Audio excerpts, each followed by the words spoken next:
Sex Talk, Erica Miley, 'cause sexuality is tough. And okay, sex just isn't good enough, no.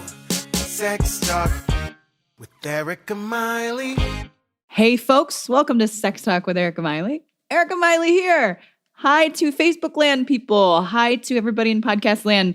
Today, I'm doing something a little different. I'm recording this episode completely live on Facebook and also recording it so that my awesome editor and producer, Tom, can make it sound pretty. So I will also, as we go, answer questions. But the big thing I'm here to talk about today is sex and nutrition. So this isn't going to be like me hitting you over the head with eat better, America, eat better, people of the world. There's going to be some elements of it, but that's because all of the research that I found says that we need to eat better. So it's all about sex and nutrition. And so I'm going to also bring in some information about aphrodisiacs. Not much of this information because the research around aphrodisiacs is not super great. So most of the things I'm going to talk about really lie in overall health and how that overall health can impact your sexual functioning. So let's just jump right in, okay? So we're going to talk about the negatives first. We're going to talk about the stuff that actually makes sex harder in the way of that it makes it more difficult and doesn't really set us up for the best environment to have sex. So these are foods to avoid. Now, this isn't to say like these are bad foods, because I also work with people with eating disorders and things like that. And so when we relegate foods to a no-no, that actually makes our brain really, really upset. We don't respond well when we actually make foods a no-no. It's like when we say to somebody, don't think about the word orange. What immediately are you thinking about? Oranges. Yeah. Mm-hmm. Or the color orange. That's also good. So this is not, again, not to beat you over the head, but these foods are actually not super great context for having sex. So cheese and bread. I'm sorry. I'm so sorry. I know so many of you go out for the big dinner. You go out with your partners, and you have the bread basket, or you have the cheese, and you have the cheese plate, and you have cheese and bread when you go out to eat. And that's sometimes people go out to eat before they have sex. Now, Dan Savage out there, for those of you who listen to the Savage Lovecast and also read his many, many articles from The Stranger in Seattle, and I love this, it talks about having sex before you go out. And I think that's a really, really excellent thing to do because guess what? Then the pressure's off. It's great. It's great. So, but back at it, cheese and bread, really, this is a huge bummer, I know, but nutritionists talk about how the body doesn't generally absorb cheese and bread all that well. And it definitely can lead to bloating, cramping, and gas. So all the farts, really. Yeah, all the farts is what I know people are just joining right now, and I'm sure they just joined and heard me say all the farts. So again, cheese and bread cause bloating, cramping, and gas, which are not super fun to deal with when you are trying to be physically intimate with others. Like Dr. Emily Nagoski's book, Come As You Are, and for those of you in Facebook land can actually see me holding this up. This is like one of my favorite books. See, take a look, and covered in sticky notes. She talks a lot about in her book how context matters, especially for women, that creating sexy contexts really can impact how sexual functioning work and how she would call gas and breaks. So bloating, cramping, and gas are not super great for the gas. Really are mostly breaks for a lot of us out here. She gives us tons of evidence around that. So the standard American diet generally, it may be detrimental to our cardiovascular health and which can cause sexual dysfunction and heart attacks and strokes. And so none of that is sexy. Oh, that all sounds awful. And my sympathies with all of you who may have dealt with those things or had family that deal with those things or family history of that stuff. So honestly, being really cognizant of our overall health can completely impact our sexual function.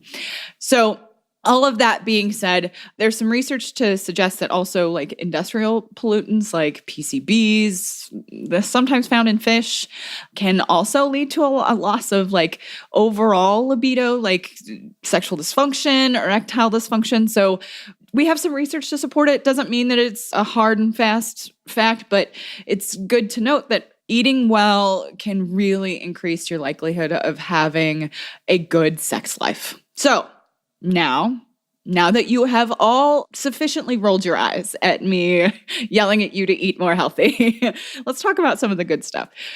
Here are some great options for food that actually does increase your sexual health. We have research to support it.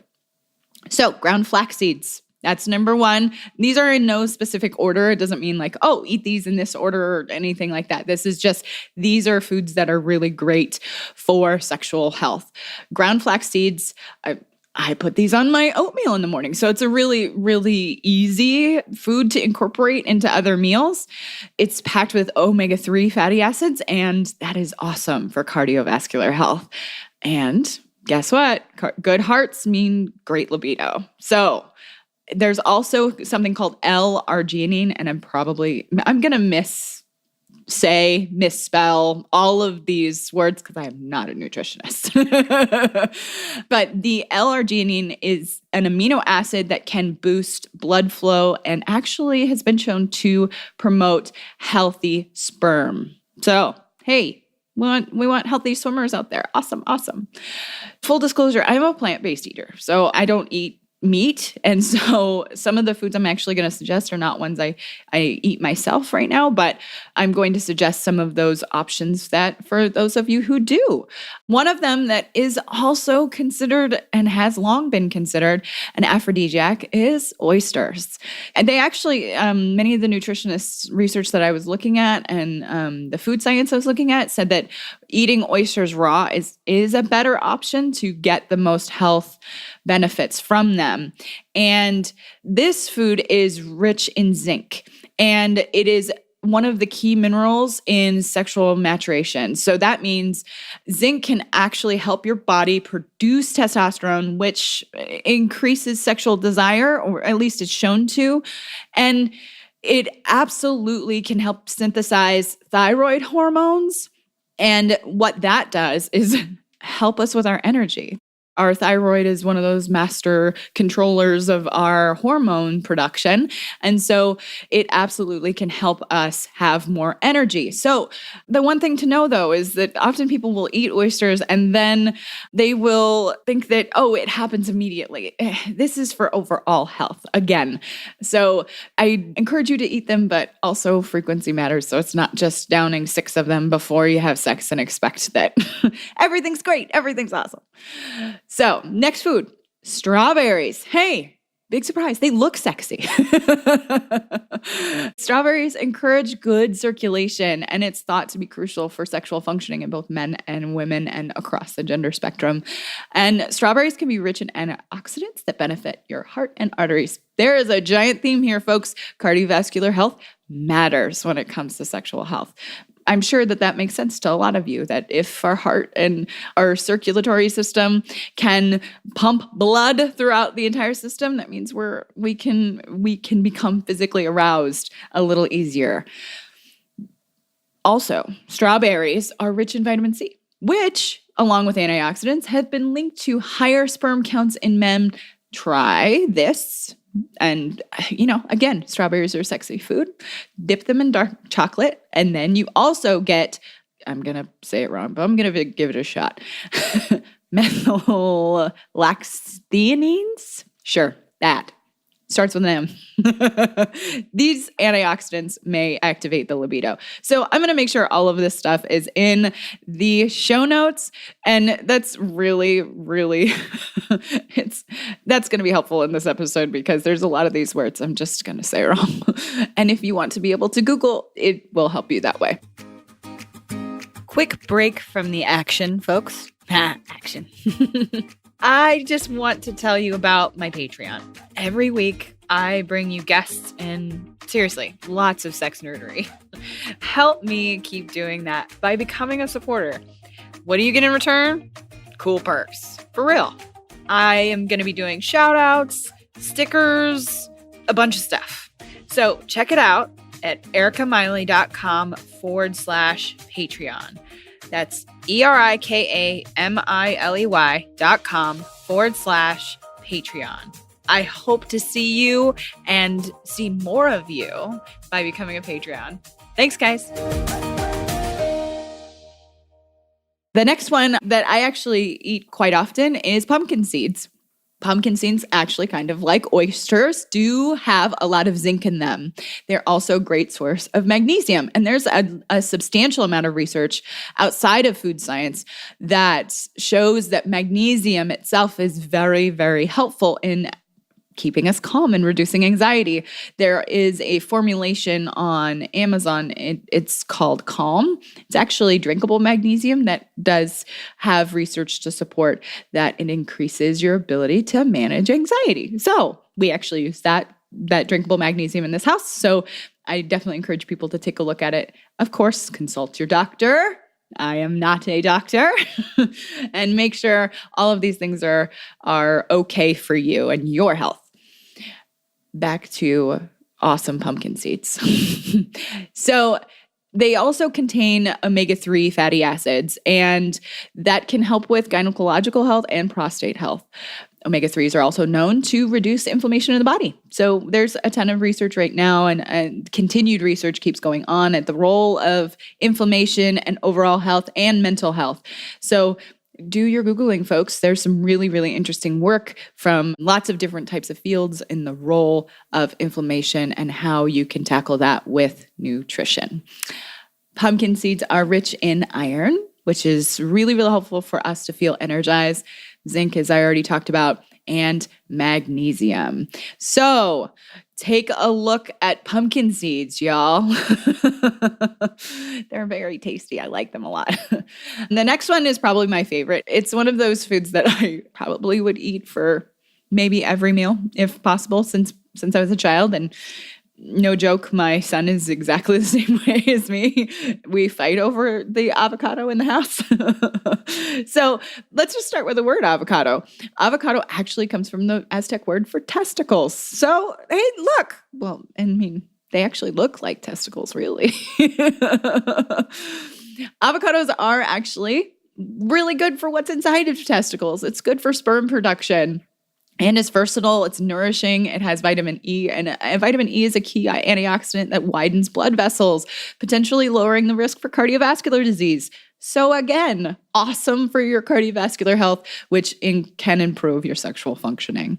Avocados are also rich in vitamin B6, which helps your nervous system, as well as potassium, which powers up your libido and energy, and monosaturated oleic acid, which supports circulation. Again, heart healthy. I think I might have to rename this episode and call it the heart healthy episode rather than sex and nutrition.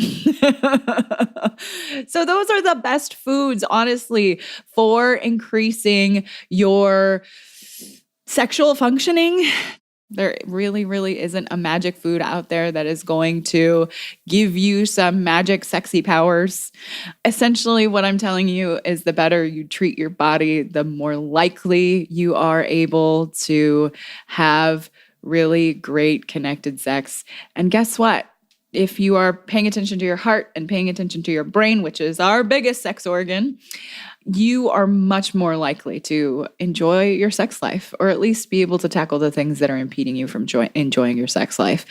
So if anybody has questions in Facebook land, I'm happy to answer them. And for those of you in podcast land, I am on all the social medias. And if after the episode comes out, you have questions, I'm happy to answer them. And any of you out there have questions about your own nutrition, see your doctor, see a nutritionist. I fully encourage you. I know that there's many people out there who live with like chronic conditions and things like that, who are trying to tackle not only their chronic pain conditions or chronic other types of illnesses, and nutrition is actually a big part of that. And we're finding more and more from the research that, guess what? We're a whole person and absolutely have to tackle nutrition in addition to all of the other things that we do for our health. I know it sounds like one more thing to do on your list, you all. I get it. I get it. I get it.